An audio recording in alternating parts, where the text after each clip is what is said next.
The momentum continues as another delegation from top American universities has come to Israel to experience firsthand the scenes of the October 7th massacre and to show solidarity with the people of Israel. We were at the Nova site yesterday, we were at Farasa, and I cannot help but think about my own kids dancing and there and what would happen. So it's been very emotional. I feel extremely sad about what's happened.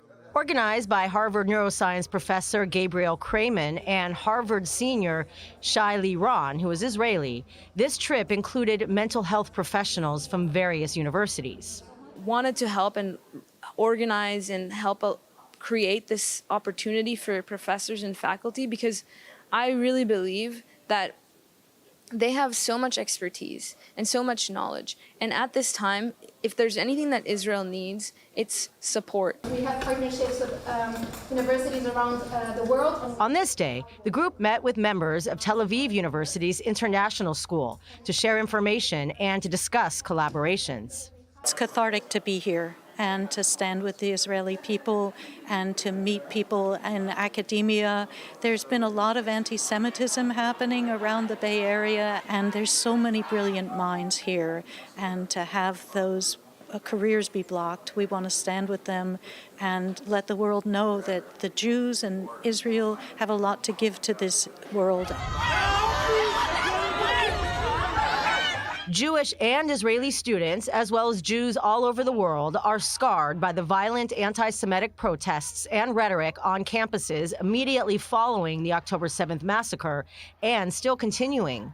Since October 7th, there have been a number of incidents that have made us students, Israeli students, and also I know Jewish students feel very uncomfortable to be openly Jewish and openly Israeli. From situations where you're walking to a class and you have people yelling from the river to the sea, or people yelling globalize the Intifada, it makes you feel unwanted. We had an encampment of pro-Palestinian anti-Israel group that was just horrible. And this friend of mine just told me that for some parties, students have to say Free Palestine to get in. And the Jewish groups and Israelis set up a blue and white tent to counter that. They were very polite and tried to counter the narrative. As a mental health professional, explain how it's affected Jewish students and Israeli students. Huge effect. Everyone is suffering. I think there is something to say about the immigrants, the Israeli immigrants, where some of them coming for 1 year, some of them coming for a few years, some of them just moved there, and you just feel completely ghosted by the community. Mary Bar Halpern is a clinical psychologist in Boston who says there is anti-Semitism in the mental health community, with many therapists dropping their Jewish patients. Mary has been providing free mental health support to Harvard students since October 7th. This is different.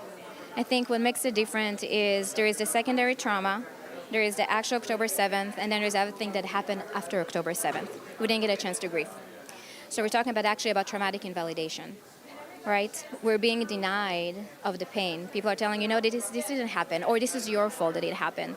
This is a whole new level of trauma. This was the main reason why I came, to see with my eye the evil which Israel had and Israelis have suffered. And one thing is to hear, and another thing is to see. And I think that after you saw, you have even more confidence in conveying what you saw and in reporting what you saw and in contrasting misinformation. One person not invalidating the trauma of the Jewish people is Italian philosophy of law and human rights professor Lucia Corso. I'm not Jew, but I'm very, I feel very strongly both for the Jewish culture, the Jewish people, and especially for Israel.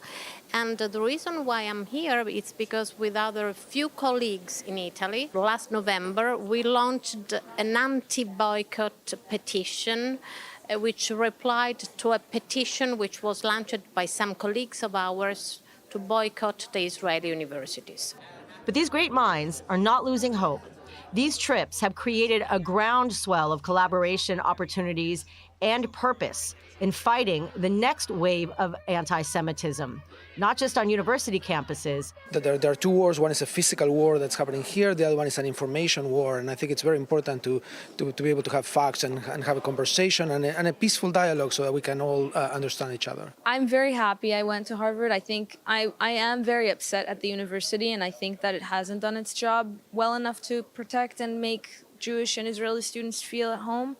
And I think on a personal level, I still believe that in this institution and its ability to come out strong from this and actually gives Jewish and Israeli students a place in this college to feel like they're a part of it. But also in educational curriculums for younger children.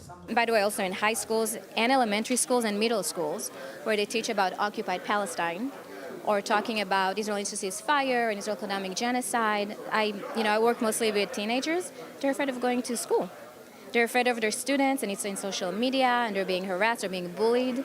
There is a call, at least in Massachusetts, by the MTA, which is the Massachusetts Teacher Association, call for ceasefire and to add a curriculum about the occupied Gaza. At Tel Aviv University, Emily Francis, I-24 News.